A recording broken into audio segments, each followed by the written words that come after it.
घरावरती कर्ज काढून शेअर मार्केटमध्ये पैसा लावायचा का? आणि लावायचा जरी असेल तरी तो कधी लावायचा? मित्रांनो, काही महत्वाचे प्रश्न मी तुम्हाला या व्हिडिओमध्ये टोटली क्लिअरिफाय करणार आहे. आणि प्लस मी माझे पर्सनल लाईफ मधले काही एक्झाम्पल्स घेऊन मी तुम्हाला या व्हिडिओमध्ये एक्सप्लेन करणार आहे. कारण एका काळामध्ये आम्ही असंच केलेलं होतं. ऑलराईट. आणि सध्याची परिस्थिती काय हे तुम्हाला मी सविस्तरपणे व्हिडिओमध्ये मी एक्सप्लेन करणार आहे.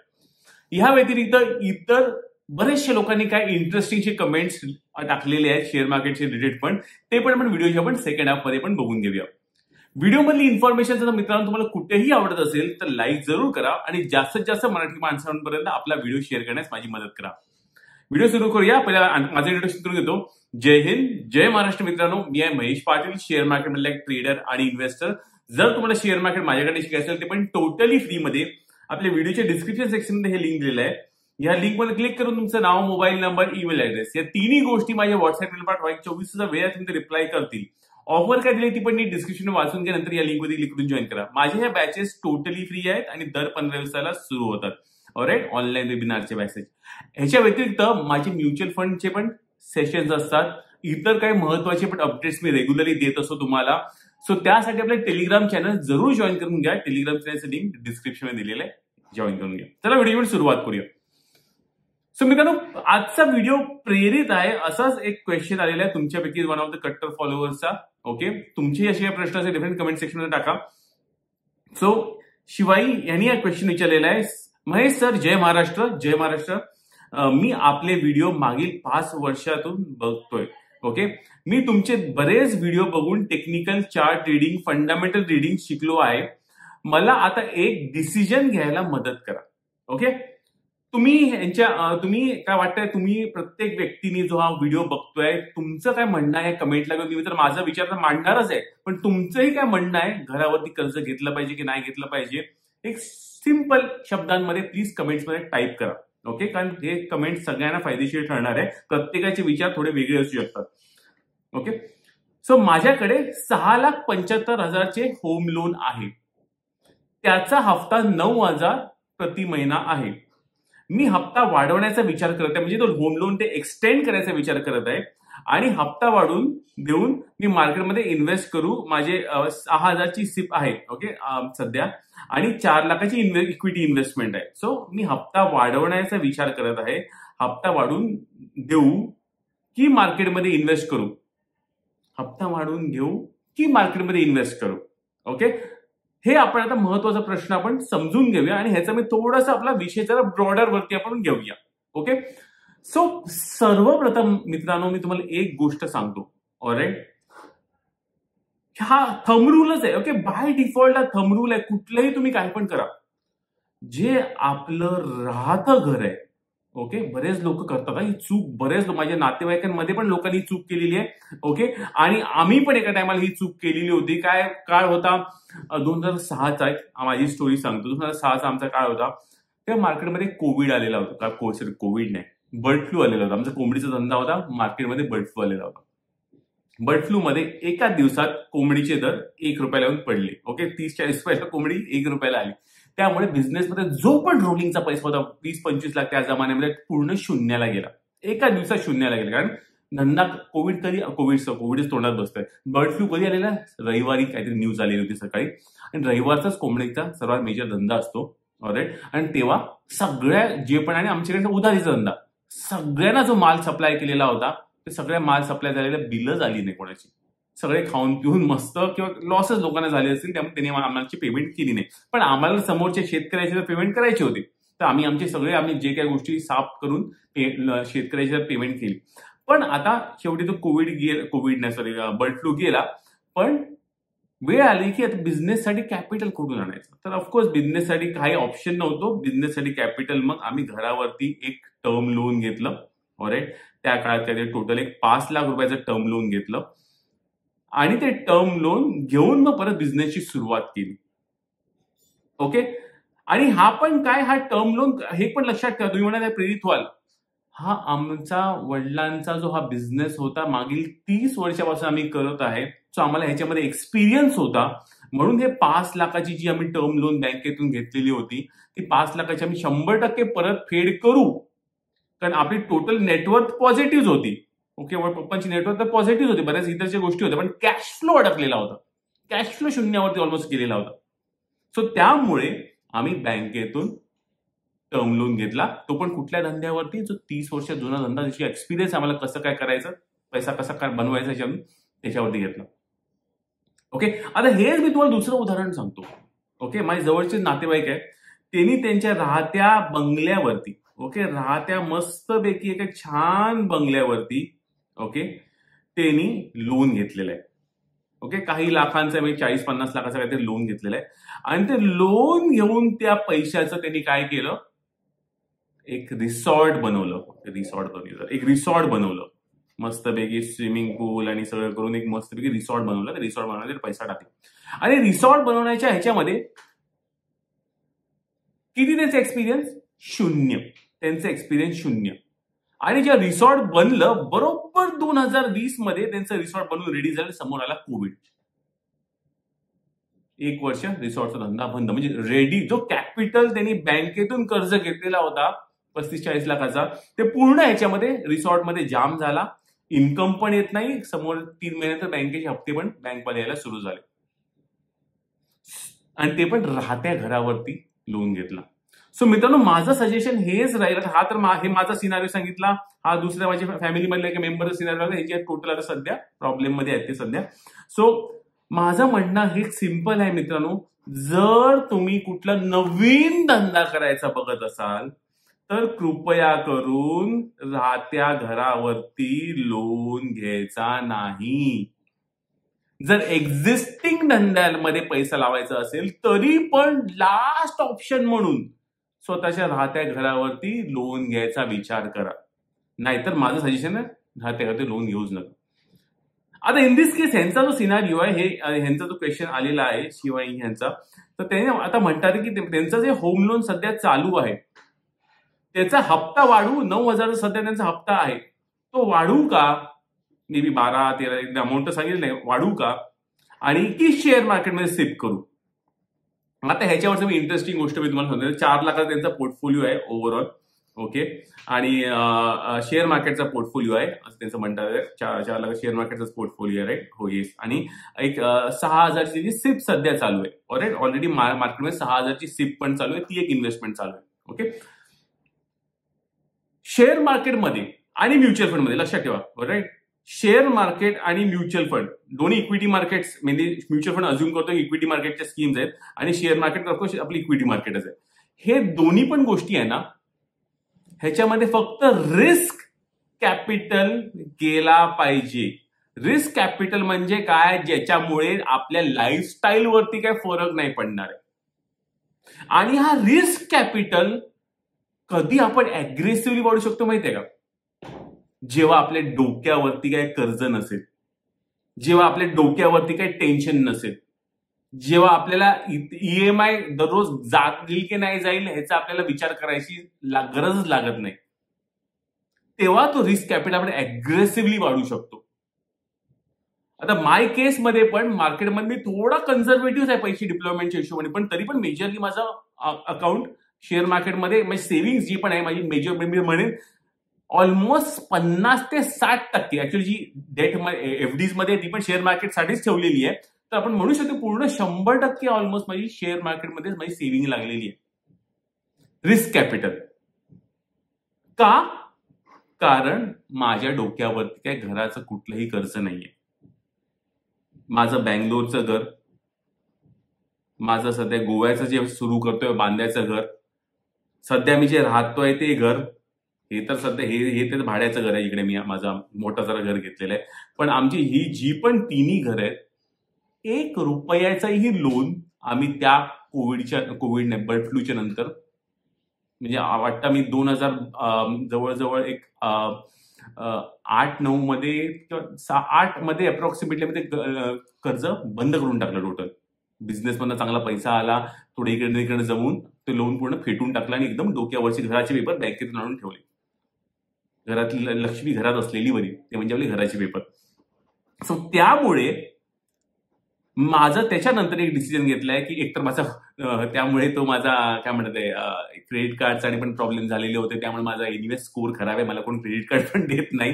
काय माहिती नाही, चांगला एवढा आता मागच्या काही वर्ष झाले तरी मला क्रेडिट कार्ड कोण देत नाही, काय माहिती नाही. एनिवे जे काय सिबिल खराब आहे आपला, राईट. आणि पण त्यामुळे ते मी तर म्हणतो एक चांगलं वरदानच झालं की मला ह्याच्यामुळे लोन घ्यायची मला गरजच भासत नाही. सो माझ्या कुठल्याही घरावरती लोन नाही, म्हणून माझं रिस्क कॅपिटल मार्केटमध्ये जास्त किंवा मार्केटमध्ये कॅपिटलमध्ये जास्त आहे.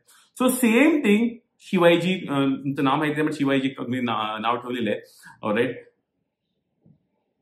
माझं सजेशन हे राहील की घराचं लोन आहे ना तो पहिला फेडून घ्या. अज्युम करतो हे तुमचं राहतं घर आहे. जर तुमचं राहतं घर वेगळं असेल आणि हे नुसतं इन्व्हेस्टमेंटसाठी जर घेत असेल, तेव्हा तो इन्व्हेस्टमेंट डिसिजन जो आहे ना आपण युट्यूबरच ऐकतो की अरे यार मी सिप मध्ये टाकून पहिलं पटकन कर्ज फेडेल किंवा मार्केट एवढ्या वेगाने वाढेल आणि तो पैसा माझा अजून वेगाने लॉजिकली होईल, ते सगळं पेपरवरती बरं दिसतं साहेब. ऍक्च्युअल मध्ये खेळ डोक्याचा आहे, सायकोलॉजीचा. इकडे डोक्याला तुमच्या शॉर्ट लागला तर सगळी गणित बिघडतील. समजा उद्या मार्केट क्रॅश झाला तर काय करणार? देव करू नये की तुमच्या इन्कमला जो एक्झिस्टिंग अर्निंग इन्कम आहे त्याला काय धक्का लागला तर काय करणार? कारण तुमचा 4 लाखाचा पोर्टफोलिओ पण पडणार ना. तुम्ही एखाद्या सिप पण एखाद्या बंद करायची पाळी येईल. सो साहेब, जर तुमचं राहतं घरावरती तुम्ही जर होम लोन घेतलेलं असेल तर जेवढ्या वेगाने होईल तेवढं होम लोन पूर्ण नील करून टाका. पण जर हे दुसरं घर असेल आणि त्याचे इन्व्हेस्टमेंटमुळे असेल आणि दुसरं घर पण पहिल्या घराच्या लोनवरती नसेल तर डेफिनेटली मग सेकंड घराचा तुम्ही म्हणू शकता की चला सेकंड घराचा हप्ता तो आहे तसाच राहून दे आणि मग मी मोठ्या घरासाठी मी मार्केटमध्ये इन्व्हेस्ट करा. ती इन्व्हेस्टमेंट झाली. राहतं घर तसं बघायला आपली इन्व्हेस्टमेंट नाही, आपली गरज आहे. आपली पूर्ण फॅमिली तिकडे राहते. दारावरती कोणीही बँकवाले आले नाही पाहिजे. आपण आपली कॅल्क्युलेशन मध्ये सुपर सेफ चालायचं. सो त्यामुळे हे माझं उत्तर आहे. आय होप तुम्हाला उत्तर आवडलं. पण तरी पण जे पण लोकांचे व्हिडिओ बघतात आहे, तुमचं काय मत आहे हे कमेंट सेक्शन मध्ये टाका. ऑलराईट. शेअर मार्केटमध्ये रिस्क कॅपिटलच आला पाहिजे. स्वतःच्या घरावरती लोन काढून किंवा अशा काही गोष्टी करून कृपया करून मार्केटमध्ये पैसा टाकू नका. मार्केटमध्ये पैसा लेव्हरेज करून जरी टाकायचा असेल तरी तो 1:1 मे बी लाईक जर समजा 1 लाखाचा पोर्टफोलिओ असेल तर अप टू 25,000 रुपये म्हणजे 25% एक्स्ट्रा लेव्हरेज घेऊन जर काम केलं, ते पण लोन अगेन्स्ट सिक्युरिटीज किंवा शेअर मार्केटच्याच पोर्टफोलिओवरती जर लोन घेऊन जर काम केलं तर मार्केटमध्ये लोनचा पैसा आणा. नाही तर दुसऱ्या ऍसेट मधला पैसा इथे आणूच नका. गोल्डवरती लोन करून इथे आणू नका, रिअल इस्टेटमध्ये लोन करून इकडे आणू नका. शेअरच्या कॅपिटलवरती लोन करून शेअर मार्केट लावा, काही प्रॉब्लेम नाही. ते मी करतो बिंदास. ओके, चला एनिवेज आपण आता इतर लोकांचे पण क्वेश्चन्स आहेत ते पण जरा बघून घेऊया. निखिल जाधवांचा क्वेश्चन आहे, सर एकाच अल्ट्रा लार्ज कॅप मध्ये काम करून बीटीएसटी करून काहीशे पॉइंट्स प्रॉफिट मिळू शकतो का? निखिल जाधवजी, पहिलं लक्षात ठेवा, ट्रान्झॅक्शन कॉस्ट नावाची गोष्ट आहे इथे. BTST is buy today sell tomorrow. तिकडे डिलिव्हरीची कॉस्टिंग लागणार. मे बी जरी तुमच्याकडे डिस्काउंट ब्रोकर जरी असेल तरी पण माझ्या मते 0.3 to 0.4 ही तुमची कॉस्टिंगच लागणार आहे.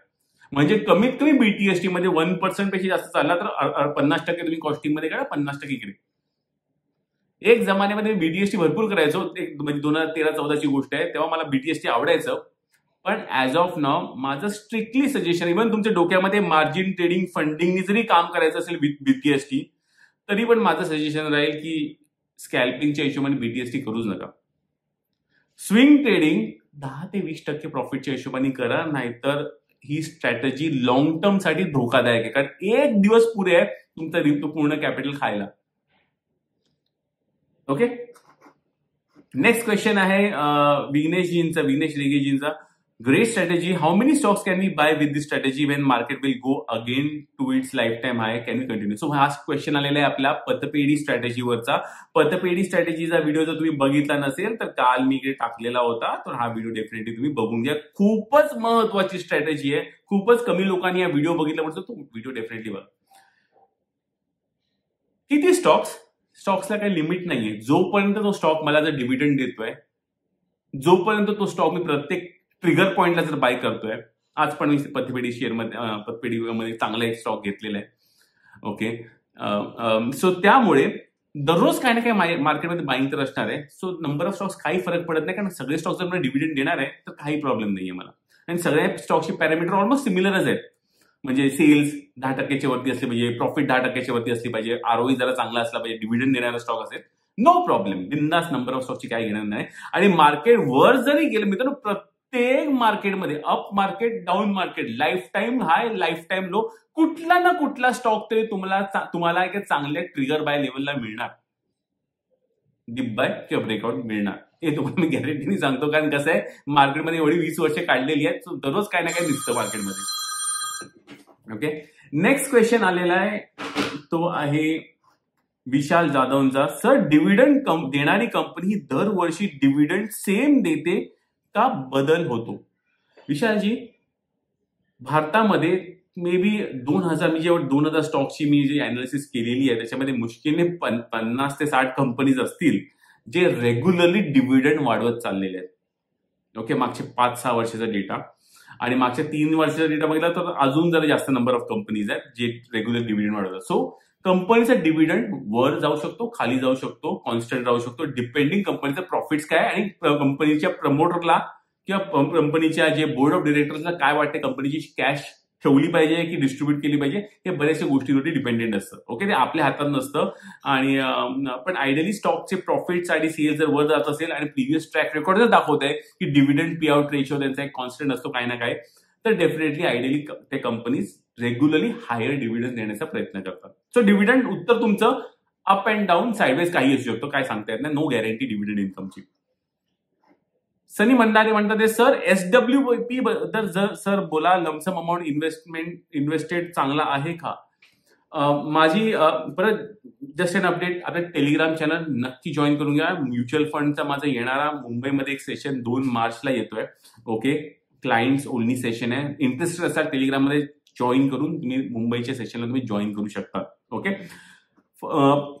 त्या अशा प्रिव्हियस सेशनमध्ये हा एक क्वेश्चन आलेला होता मला. आय थिंक सो एक गृहस्थ होते 50 वर्षाचे, म्हणजे फुल फॅमिली फुल सेट झालेले होते, मुलं स्टडीज करतात आहे, 20-25 मध्ये मुलं आहेत. आणि त्यांनी कोणाचं तरी ऐकून कोणाची ऍडवाइसवरनी त्यांनी मार्केटमध्ये म्युच्युअल फंडमध्ये 6 लाख रुपयाची इन्व्हेस्टमेंट लमसम काही स्कीम्समध्ये केलेली होती. ओके, म्युच्युअल फंडमध्ये सिप ही करायची असते, म्युच्युअल फंडमध्ये लमसम ही करायची असते. सिप कधी करायची? मार्केट जेव्हा कंटिन्युअसली वर चाललंय ना तर सिप करायची. पण मार्केटमध्ये जेव्हा मेजर क्रॅश येतो तेव्हा लमसम ही आपल्याला करायची असेल, कारण ओव्हरऑल जर आपण स्ट्रॅटेजी चालवली सिप लमसम तर आपला पोर्टफोलिओ डेफिनेटली निफ्टीला पण आउट परफॉर्म करण्याचे चान्सेस ठेवू शकतो. ओके, सो त्यामुळे माझ्या मते सिप पण महत्व आहे, लमसम पण महत्व आहे. आणि ह्याच्या पलीकडे जाऊन एसडब्ल्यूपी बद्दल बोला. एसडब्ल्यूपी म्हणजे काय? एक kind of a retirement plan आपण आपल्या म्युच्युअल फंड्स मधनं बनवू शकतो. म्युच्युअल फंड मित्रांनो एक अशी इंटरेस्टिंग गोष्ट आहे ना, ज्याच्यामध्ये आपल्या लाईफ गोल्स प्रमाणे त्या गोष्टी आपण डिझाईन करू शकतो.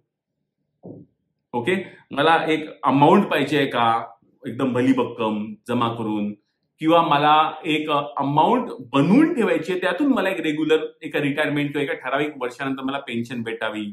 जसं LICचे असायचे ना मनी बॅक प्लॅन, पूर्वीचे लोक भरपूर वापरायचे. माझ्या वडिलांनी पण मनी बॅक प्लॅनमुळे बराचसा फायदा केलेला होता, कारण जेव्हा गरज असते माणसाला तेव्हा तो मनी बॅक प्लॅन बराच हेल्प करतो. पण असे काय मनी बॅक प्लॅन्स आपल्याला करायचे आहेत का, हे सगळं आपण डिझाईन हे म्युच्युअल फंडच्या थ्रू आपण करू शकतो, तो कॅश फ्लो. सो SWP म्हणजे सिस्टमॅटिक विथड्रॉल प्लॅन, जिकडे आपले एक कॉर्पस झाल्यावरती आपण एक डिसाईड करतो की जर माझा म्युच्युअल फंड जर एक सरासरी 12% जर वाढत आहे मागचे 20 वर्ष, तर मी एक थंब रूलनी चालेल, चला 12% वाढतोय ना, मी फक्त 5% किंवा 6% विथड्रॉल ओव्हरऑल वार्षिक जे पण मला वाटते की जनरेट होईल रिटर्न, ते 5 ते 6% मी फक्त विथड्रॉल घेईन. ते पण विथड्रॉल कसं घेईन? महिन्याने 0.5% म्हणजे वर्षाचे 6% झाले. सो ह्याने काय होणार की एकतर आपला जो कॉर्पस जो आहे, जो जमलेला आहे 20 वर्षापर्यंत, तो टिकून राहील आणि त्या टिकलेल्या कॉर्पसमध्ये आपल्याला पेन्शनही मिळेल, कॅश फ्लोही मिळेल आणि प्लस तो कॉर्पसवरून वाढतही राहील, कारण आपण पूर्ण जो कंपाऊंडिंग रेट आहे तो काढत नाही, एक स्पेसिफिक रेट आपण काढत चाललेलो.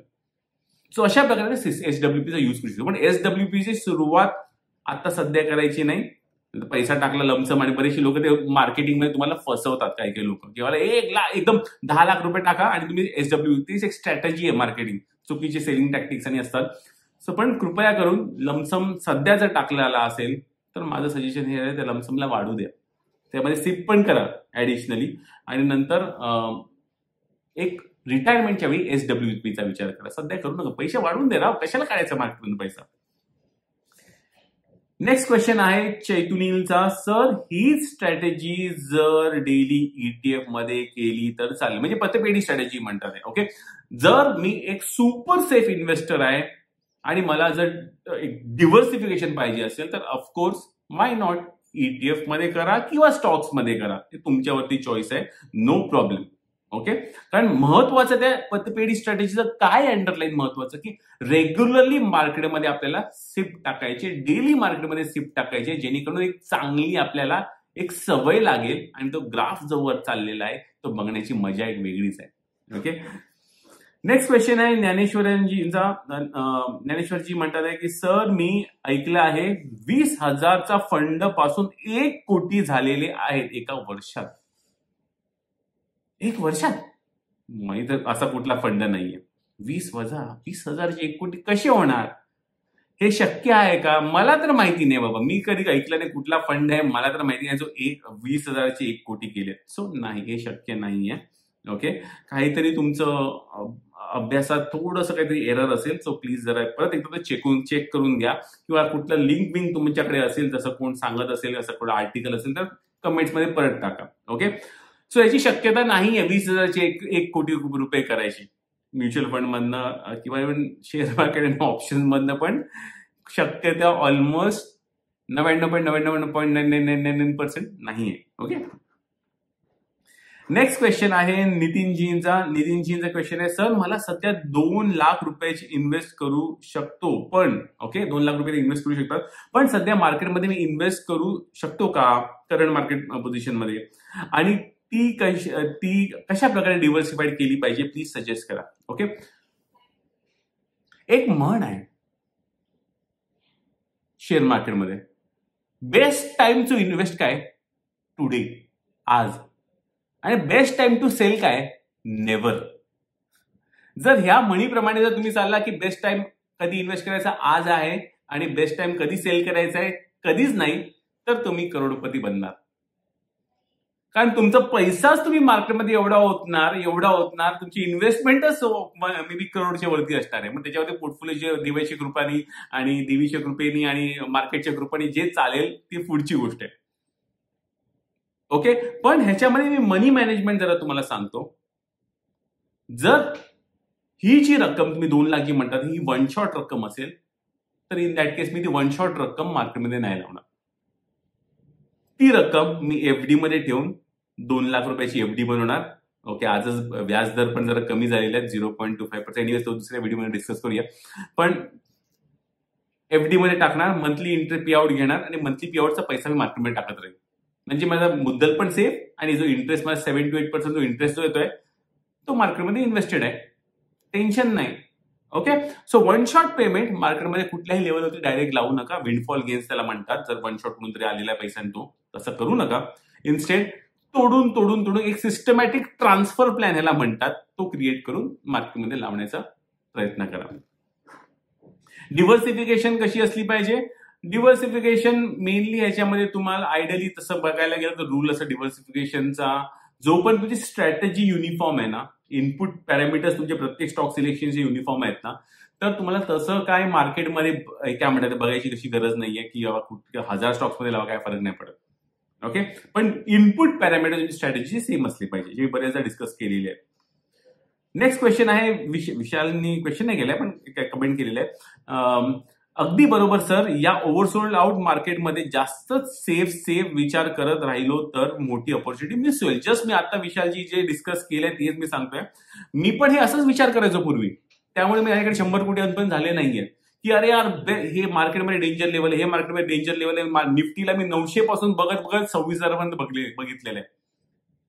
आता मला पुढचे 26,000 पासून पुढची जी जंप आहे ती मला मिस नाही करायची, म्हणून मार्केटमध्ये इन्व्हेस्टेड फुल्ली राहायचं, प्रत्येक लेवलला मार्केटमध्ये इन्व्हेस्टेड लावायचं आणि प्रत्येक महिन्याला मार्केटमध्ये नवीन पैसा आणायचा. त्यासाठी हातपाय चालवायचे. नेक्स्ट क्वेश्चन आहे राकेशजींचा. सर, जर एखाद्या स्टॉकमध्ये एका दिवसात अचानक 12 ते 15% मोमेंटम आलं तर आपण सेल करून नवीन स्टॉकमध्ये इन्व्हेस्टमेंट करू शकतो का? अजून होल्ड करू शकतो का हे सांगा. आता बघा, ह्याच्यामध्ये कसं आहे की राकेशजी, तुमची स्ट्रॅटेजी काय सांगते ते महत्वाचं. तुमचा रिस्क टू रिवॉर्ड काय आहे. जर तुम्ही काय स्टॉकमध्ये स्विंग ट्रेड घेत असाल आणि तुम्ही मला 5% स्टॉप लॉस ठेवणार आहे, तर माझं टार्गेट 10%. माझं 5% स्टॉप लॉस आहे, माझं टार्गेट 15% 1:3 करतात असं. सो रिस्क टू रिवॉर्ड काय? तुम्ही रिस्क टू रिवॉर्डने चालत आहात का? एक फिक्स स्टॉप लॉसने चालत आहात का? सो त्या बेसिसवरती तुमचा हा टार्गेट दिसला पाहिजे. पण इव्हन टार्गेट मीट झाल्यावरती पण एक ट्रेलिंग स्टॉप लॉस घेऊन चाललं तर अजून चांगलं, हे माझं सजेशन आहे. म्हणजे जेवढा तो स्टॉक जर 12-15% चाललाय तर काहीतरी इंटरेस्टिंग असेल, राईट? मे बी तो थोडा स्टॉक परत रिट्रेस मारेल आणि मग परत वर जायला लागेल. सो ट्रेलिंग स्टॉप लॉसची स्ट्रॅटेजी तुमच्या सिस्टममध्ये तुम्हाला तशी डिफाईन करायला लागणार. सो जर तुमचं 12% गेलंय तर तुम्ही म्हणणार की बाबा तुम्हाला स्टॉप लॉस -5% होता, आता मी +5% ऑफ द गेन्सला ठेवणार. म्हणजे पूर्ण गेन्स तर उडणार नाही, ऍटलीस्ट +5% तरी ठेवेल. सो असं काहीतरी तुम्ही डिझाईन करा आणि त्याप्रमाणे तुम्ही तुमचं सेल डिसिजन घ्यायचा. नेक्स्ट क्वेश्चन आहे, हाच लास्ट क्वेश्चन आहे. ऑलराईट. सो एनिवेज मित्रांनो, तुमचेही असे काही क्वेश्चन असतील डेफिनेटली कमेंट सेक्शन मध्ये जरूर टाका. ऑलराईट. खूप महत्वाचे क्वेश्चन. फॉर एक्झाम्पल हा घराचा व्हिडिओ ह्या शिवाजींनी विचारल्यामुळे तुमच्यासमोर मी आणलेला आहे. सो असे काही महत्वाचे क्वेश्चन आहे, डेफिनेट कमेंट सेक्शन जरूर टाका. मित्रांनो, मी आहे Mahesh Patil. Webinar series definite link दिली करून जॉईन करून घ्या. टेलिग्राम चॅनलचं लिंक पण डिस्क्रिप्शन मध्ये दिलेलं आहे. आपले म्युच्युअल फंड आणि इतर गोष्टींसाठी डेफिनेटली जॉईन करून घ्या. जय हिंद, जय महाराष्ट्र.